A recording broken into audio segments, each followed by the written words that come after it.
Hi hello ನಮಸ್ತೆ ಎಲ್ಲರಿಗೂ. ಎಲ್ಲರೂ ಹೇಗಿದ್ದೀರಾ? ನೀವೆಲ್ಲರೂ ಚೆನ್ನಾಗಿದ್ದೀರಾ ಅಂತ ಅಂದ್ಕೊಂಡಿದ್ದೀನಿ.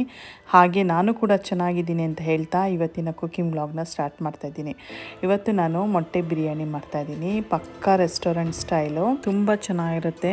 ಬನ್ನಿ ಇದು ಹೇಗೆ ಮಾಡೋದು ಅಂತ ಒಂದು ಸಲ ಎಲ್ಲ ಡೀಟೇಲಾಗಿ ನೋಡ್ಕೊಂಡು ಬಂದುಬಿಡೋಣ.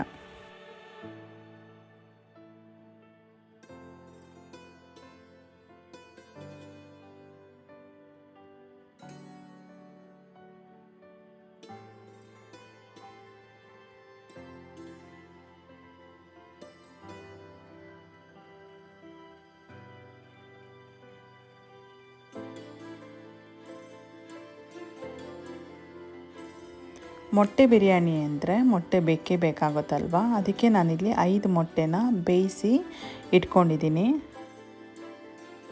ಈ ಮೊಟ್ಟೆಗೆ ಮಸಾಲೆ ಹಾಕಿ ಮ್ಯಾರಿನೇಟ್ ಮಾಡ್ಕೋಬೇಕು. ಅದಕ್ಕೆ ನಾನು ಚಾಕುವಿಂದ ಈ ಥರ ಮೊಟ್ಟೆನ ಕಟ್ ಮಾಡ್ಕೊಳ್ತಾ ಇದ್ದೀನಿ. ಇಲ್ಲಿ ಮ್ಯಾರಿನೇಟ್ ಮಾಡೋದಕ್ಕೋಸ್ಕರ ನಾನಿಲ್ಲಿ ಸ್ವಲ್ಪ ಅರಿಶಿನ ಹಾಕ್ಕೊಳ್ತಾ ಇದ್ದೀನಿ. ಅರ್ಧ ಟೀ ಸ್ಪೂನಷ್ಟು ಮೆಣಸಿನ್ಕಾಯಿ ಪುಡಿ ಮತ್ತು ಸ್ವಲ್ಪ ಉಪ್ಪು ಇಷ್ಟು ಹಾಕ್ಕೊಂಡು ಒಂದ್ಸಲ ಕೈಯಲ್ಲೆಲ್ಲ ನೀಟಾಗಿ ಕಲಿಸ್ಕೋಬೇಕು. ಈ ಮಸಾಲೆಗಳನ್ನೆಲ್ಲ ಕೈಯಲ್ಲಿ ಕಲಿಸ್ಕೊಂಡಿದ ನಂತರ ಸ್ವಲ್ಪ ನೀರು ಹಾಕ್ಕೊಂಡು ಈ ಪೌಡ್ರುಗಳನ್ನೆಲ್ಲ ನೀರಲ್ಲಿ ಮಿಕ್ಸ್ ಮಾಡ್ಕೊಳ್ಬೇಕು. ಇವಾಗ ನಾವು ಈ ಮೊಟ್ಟೆಗೆ ಈ ಮಸಾಲೆನೆಲ್ಲ ನೀಟಾಗಿ ಹಚ್ಬಿಟ್ಟು ನಾವು ಮ್ಯಾರಿನೇಟ್ ಮಾಡೋಕ್ಕೆ ಇಡಬೇಕು. ನಂತರ ನಾನಿಲ್ಲಿ ಒಂದು ಪ್ಯಾನ್ ಇಟ್ಕೊಂಡಿದ್ದೀನಿ. ಪ್ಯಾನ್ ಕಾದ ನಂತರ ಸ್ವಲ್ಪ ಎಣ್ಣೆ ಹಾಕ್ಕೊಳ್ತಾ ಇದ್ದೀನಿ. ಇದು ಏನಕ್ಕಂದರೆ ಮೊಟ್ಟೆ ಫ್ರೈ ಮಾಡ್ಕೊಳ್ಳೋದಕ್ಕೋಸ್ಕರ. ಇವಾಗ ಮ್ಯಾರಿನೇಟ್ ಮಾಡಿರೋ ಮೊಟ್ಟೆನ ನಾನು ಎಣ್ಣೆಲಿ ಹಾಕಿ ಫ್ರೈ ಮಾಡ್ಕೊಳ್ತಾ ಇದ್ದೀನಿ. ಹಿಂಗೆ ಮಾಡ್ಕೊಳ್ಳೋದ್ರಿಂದ ಮೊಟ್ಟೆ ಖಾರ ಉಪ್ಪು ಎಲ್ಲ ಚೆನ್ನಾಗಿ ಹಿಡ್ದಿರುತ್ತೆ. ನಾವು ತಿನ್ನುವಾಗ ಬಿರಿಯಾನಿ ಜೊತೆಗೆ ತುಂಬ ಚೆನ್ನಾಗಿರುತ್ತೆ. ಈ ಮೊಟ್ಟೆಗಳೆಲ್ಲ 1-2 ನಿಮಿಷ ಫ್ರೈ ಆದರೆ ಸಾಕು. ಆಮೇಲೆ ಅದನ್ನ ಒಂದು ಪ್ಲೇಟಲ್ಲಿ ಎತ್ತಿಟ್ಕೊಂಬಿಡೋಣ. ಇವಾಗ ನಾನು ಮೊಟ್ಟೆ ಫ್ರೈ ಮಾಡಿಟ್ಕೊಂಡಿದ್ನಲ್ಲ, ಅದೇ ಎಣ್ಣೆಗೆ ಸ್ವಲ್ಪ ತುಪ್ಪ ಹಾಕ್ಕೊಳ್ತಾ ಇದ್ದೀನಿ, 1 ಸ್ಪೂನಷ್ಟು. ಇಲ್ಲಿ ನಾನು ಅನ್ನ ಬೇಯಿಸ್ಕೊಳ್ಳೋದಕ್ಕೋಸ್ಕರ ನಾನು ನೀರು ಇಟ್ಕೊಂಡಿದ್ದೀನಿ. ಆ ನೀರಿಗೆ ಸ್ವಲ್ಪ ಚಕ್ಕೆ ಸೇರಿಸ್ಕೊಂಡಿದ್ದೀನಿ. ನಂತರ ಸ್ವಲ್ಪ ಲವಂಗ ಸೇರಿಸ್ಕೊಳ್ತಾ ಇದ್ದೀನಿ. ಚಕ್ಕೆ ಲವಂಗ ಸೇರಿಸ್ಕೊಂಡಿದ ನಂತರ ಸ್ವಲ್ಪ ಏಲಕ್ಕಿ ಮತ್ತು 1-2 ಬಿರಿಯಾನಿ ಎಲೆ, ಸ್ವಲ್ಪ ಪುದೀನ ಸೇರಿಸ್ಕೊಳ್ತಾ ಇದ್ದೀನಿ. ಇದಾದ ನಂತರ ಇದು ಫ್ರೈಡ್ ಆನಿಯನು, ಅದೊಂದು ಸ್ವಲ್ಪ ಸೇರಿಸ್ಕೊಳ್ತಾ ಇದ್ದೀನಿ. ಇದಿಷ್ಟು ಸೇರಿಸ್ಕೊಂಡಿದ್ದು ನೀರು ಕುದಿಯೋಕ್ಕೆ ಬಿಡಬೇಕು. ಅದಾದ ನಂತರ ಇಲ್ಲಿ ನಾನು ಒಗ್ಗರಣೆಗೆ ಎಣ್ಣೆ ತುಪ್ಪ ಹಾಕ್ಕೊಂಡಿದ್ನಲ್ಲ, ಅದೇ ಬಾಣಲಿಗೆ ಚಕ್ಕೆ ಲವಂಗ ಏಲಕ್ಕಿ ಕರಿ ಏಲಕ್ಕಿ ಕಲ್ಲುವ ಬಿರಿಯಾನಿ ಎಲೆ ಎಲ್ಲನೂ ಸೇರಿಸ್ಕೊಂಡು ಫ್ರೈ ಮಾಡ್ಕೊಳ್ತಾ ಇದ್ದೀನಿ. ಮತ್ತು ಸ್ವಲ್ಪ ಜೀರಿಗೆ ಕೂಡ ಸೇರಿಸ್ಕೊಳ್ತಾ ಇದ್ದೀನಿ. ಇದೆಲ್ಲ ಸೇರಿಸ್ಕೊಂಡಿದ ನಂತರ ಈ ಹೋಲ್ ಸ್ಪೈಸಸ್ ಎಲ್ಲ ಫ್ರೈ ಮಾಡ್ಕೊಳ್ಬೇಕು. ಇದು ಫ್ರೈ ಮಾಡ್ಕೊಂಡಿದ್ದ ನಂತರ ನಾನಿಲ್ಲಿ 3 ಹಸಿರು ಮೆಣಸಿನ್ಕಾಯಿನ ಸೇರಿಸ್ಕೊಂಡಿದ್ದೀನಿ. ಇದಾದ ನಂತರ ಈರುಳ್ಳಿ 3 ಈರುಳ್ಳಿನ ಈ ಥರ ಉದ್ದುದ್ದಕ್ಕೆ ಕಟ್ ಮಾಡಿ ಅದು ಕೂಡ ಫ್ರೈ ಮಾಡ್ಕೊಳ್ತಾ ಇದ್ದೀನಿ. ಈರುಳ್ಳಿ ಗೋಲ್ಡನ್ ಬ್ರೌನ್ ಆಗಿ ಫ್ರೈ ಆಗಬೇಕು.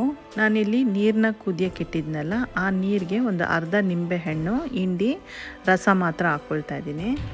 ಇವಾಗ ನೋಡಿ ಈರುಳ್ಳಿ ಕೂಡ ಚೆನ್ನಾಗಿ ಬ್ರೌನ್ ಆಗಿ ಫ್ರೈ ಆಗಿದೆ. ಈ ಸಮಯದಲ್ಲಿ ನಾನು 2 ಸ್ಪೂನಷ್ಟು ಜಿಂಜರ್ ಗಾರ್ಲಿಕ್ ಪೇಸ್ಟ್ ಹಾಕ್ಕೊಳ್ತಾ ಇದ್ದೀನಿ.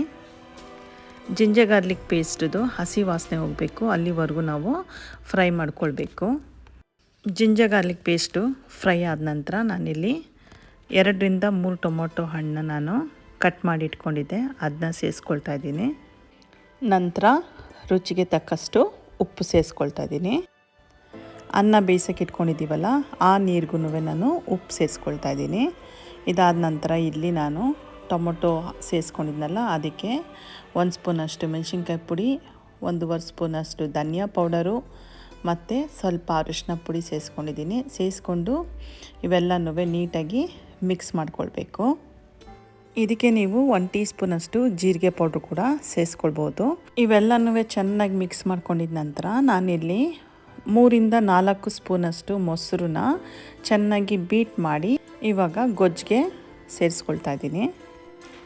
ಇದನ್ನೆಲ್ಲ ನೀಟಾಗಿ ಮಿಕ್ಸ್ ಮಾಡ್ಕೊಂಡಿದ ನಂತರ ಸ್ವಲ್ಪ ಪುದೀನ ಸೊಪ್ಪು ಮತ್ತು ಕೊತ್ತಂಬರಿ ಸೊಪ್ಪು 2 ಕೂಡ ಸೇರಿಸ್ಕೊಳ್ತಾ ಇದ್ದೀನಿ. ಪುದೀನ ಕೊತ್ತಂಬರಿ ಸೊಪ್ಪು 2 ಸೇರಿಸ್ಕೊಂಡಿದ ನಂತರ ಒಂದು ಸಲ ನೀಟಾಗಿ ಮತ್ತೆ ಎಲ್ಲ ಮಿಕ್ಸ್ ಮಾಡ್ಕೊಳ್ಬೇಕಾಗುತ್ತೆ. ಇದೆಲ್ಲ ಮಿಕ್ಸ್ ಮಾಡ್ಕೊಂಡಿದ ನಂತರ ನಾನಿಲ್ಲಿ ಮೊಟ್ಟೆನ ಫ್ರೈ ಮಾಡಿ ಇಟ್ಕೊಂಡಿದ್ನಲ್ಲ, ಅದನ್ನ ಇವಾಗ ಈ ಗೊಜ್ಜಿಗೆ ಹಾಕ್ಕೊಳ್ತಾ ಇದ್ದೀನಿ. ಯಾಕಂದರೆ ಈ ಗೊಜ್ಜಲ್ಲಿ ಉಪ್ಪು ಹುಳಿ ಖಾರ ಎಲ್ಲ ಈ ಮೊಟ್ಟೆ ಒಳಗೆ ಸೇರಿಕೊಳ್ಳಿ ಅಂತ. ಇಲ್ಲಿ ನೀರು ಕುದೀತಾ ಇದೆ. ಇವಾಗ ನಾನು ಅಕ್ಕಿನ ಸೇರಿಸ್ಕೊಳ್ತಾ ಇದ್ದೀನಿ. ಈ ಅಕ್ಕಿನ ಸೇರಿಸ್ಕೊಳ್ಳೋಕ್ಕಿಂತ ಮುಂಚೆ ನಾನು ಈ ಚಕ್ಕೆ ಮತ್ತು ಬೇ ಲೀಫು ಅವೆಲ್ಲ ತೆಗೆದುಬಿಡ್ತೀನಿ. ಯಾಕಂದರೆ ನಾವು ಗೊಜ್ಜಲ್ಲೂ ಹಾಕ್ಕೊಂಡಿದ್ದೀವಿ, ಈ ಅನ್ನದಲ್ಲೂ ಹಾಕ್ಕೊಂಡಿರ್ತೀವಲ್ಲ, ತಿನ್ನುವಾಗ ಬರೀ ಇದೇ ಜಾಸ್ತಿ ಬಾಯಿಗೆ ಸಿಗ್ತಾ ಇರುತ್ತೆ.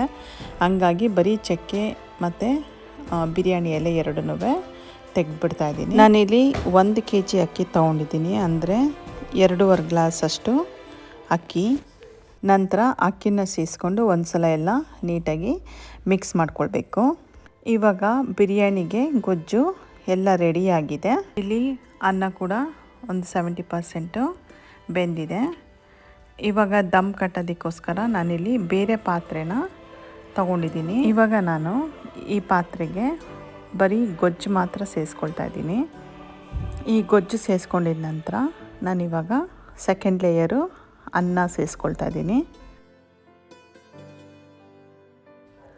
ಅನ್ನ ಸೇರಿಸ್ಕೊಂಡಿದ ನಂತರ ಥರ್ಡ್ ಲೇಯರು ಮೊಟ್ಟೆ ಹಾಕ್ಕೊಳ್ತಾ ಇದ್ದೀನಿ ಮತ್ತು ಗೊಜ್ಜು, ಬಿರಿಯಾನಿ ಗೊಜ್ಜು ಮೊಟ್ಟೆ 2 ಸೇರಿಸ್ಕೊಳ್ತಾ ಇದ್ದೀನಿ. ಈ ಬಿರಿಯಾನಿ ಗೊಜ್ಜು ಸೇರಿಸ್ಕೊಂಡಿದ ನಂತರ ನಾನಿಲ್ಲಿ ಫ್ರೈಡ್ ಆನಿಯನ್ ಸೇರಿಸ್ಕೊಳ್ತಾ ಇದ್ದೀನಿ. ನಂತರ ಕೊತ್ತಂಬರಿ ಪುದೀನ ಸೊಪ್ಪನ್ನು ಸೇರಿಸ್ಕೊಳ್ತಾ ಇದ್ದೀನಿ.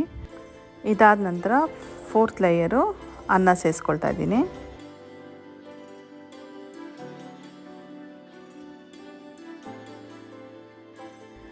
ಲಾಸ್ಟಲ್ಲಿ ಬಿರಿಯಾನಿ ಗೊಜ್ಜು ಸ್ವಲ್ಪ, ಅದಾದ ನಂತರ ಫ್ರೈಡ್ ಆನಿಯನು, ನೆಕ್ಸ್ಟು ಪುದೀನ ಕೊತ್ತಂಬರಿ ಸೊಪ್ಪು ಇದಿಷ್ಟು ಸೇರಿಸ್ಕೊಂಡು ಲಿಡ್ ಕವರ್ ಮಾಡಿ ಈ ಥರ ಕೆಳಗಡೆ ತವ ಇಟ್ಟು ಅದ್ರ ಮೇಲ್ಗಡೆ ಪಾತ್ರೆ ಇಟ್ಬಿಟ್ಟು ದಮ್ಗಿಡಬೇಕು. ಒಂದು 5 ನಿಮಿಷ ಇಟ್ಟರೆ ಸಾಕು, ಬಿರಿಯಾನಿ ರೆಡಿ ಆಗಿಬಿಡುತ್ತೆ. ನೋಡಿ ಇವಾಗ ಬಿರಿಯಾನಿ ರೆಡಿಯಾಗಿದೆ. ಅನ್ನ ಕೂಡ ಉದ್ದುದ್ರಾಗಿ ಚೆನ್ನಾಗಿ ಬಂದಿದೆ. ರುಚಿ ಅಂತೂ ಅದ್ಭುತವಾಗಿತ್ತು. ನೋಡಿ ನಾನು ಇವಾಗೆಲ್ಲ ನೀಟಾಗಿ ಮಿಕ್ಸ್ ಮಾಡ್ತಾಯಿದ್ದೀನಿ. ಎಷ್ಟು ಚೆನ್ನಾಗಿ ಬಂದಿದೆ ಬಿರಿಯಾನಿ. ನಾನು ಅಲ್ಯೂಮಿನಿಯಂ ತವ ಇಟ್ಟಿರೋದ್ರಿಂದ ಬೇಗ ಹೀಟ್ ಆಗುತ್ತೆ, ಅದಕ್ಕೆ ನಾನು ಒಂದು 5 ನಿಮಿಷದಲ್ಲೇ ನಾನು ತೆಗೆದುಬಿಟ್ಟೆ. ನೀವು ದಮ್ ಗಿಡಕ್ಕಿಂತ ಮುಂಚೆನೇ ಈ ಆನಿಯನು ಮತ್ತು ಕೊತ್ತಂಬರಿ ಸೊಪ್ಪೆಲ್ಲ ಸೇರಿಸ್ತಾ ಇರ್ತೀವಲ್ಲ, ಆವಾಗಲೇ ಸ್ವಲ್ಪ ರೋಸ್ ವಾಟರ್ ಕೂಡ ಸೇರಿಸ್ಬೋದು. ನೋಡಿದ್ರಲ್ಲ ಈ ಎಗ್ ಬಿರಿಯಾನಿ ಯಾವ ಥರ ಮಾಡೋದು ಅಂತ. ನಿಮ್ಗಾಗಿದ್ದರೆ ಈ ರೆಸಿಪಿ ಇಷ್ಟ ಆಗಿದೆ ಅಂತ ಅಂದ್ಕೊತೀನಿ. ಹಂಗೆ ಇಷ್ಟ ಆಗಿದ್ದರೆ ಪ್ಲೀಸ್ ನನ್ನ ಚಾನೆಲ್ನ ಸಬ್ಸ್ಕ್ರೈಬ್ ಮಾಡಿ ಮತ್ತು ನನ್ನ ಸಪೋರ್ಟ್ ಮಾಡಿ. ಹಾಗೆ ಬೆಲ್ ಐಕಾನ್ನ ಪ್ರೆಸ್ ಮಾಡೋದನ್ನ ಮರಿಬೇಡಿ. ಆವಾಗ ನಾನು ಯಾವುದೇ ವಿಡಿಯೋ ಹಾಕಿದ್ರೂ ಫಸ್ಟ್ ನೋಟಿಫಿಕೇಷನ್ ನಿಮಗೆ ಬರುತ್ತೆ. ಇಲ್ಲಿವರೆಗೂ ನನ್ನ ವಿಡಿಯೋ ನೋಡಿದ್ದಕ್ಕಾಗಿ thank you and God bless you.